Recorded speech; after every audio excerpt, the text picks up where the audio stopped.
So what I did for the Unit 1 project was the water cycle model. As you can see, I made a diorama 3D model of it.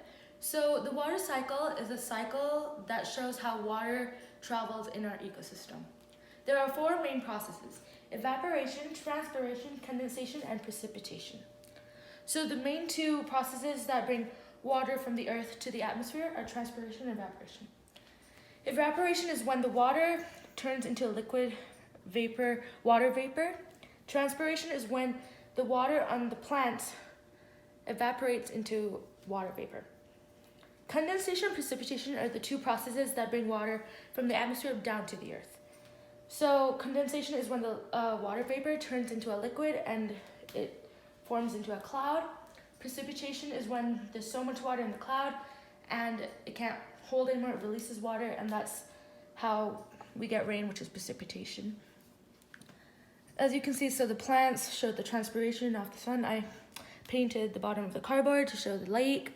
I made a sun to show how the heat makes the water into water vapor. Yeah, thank you.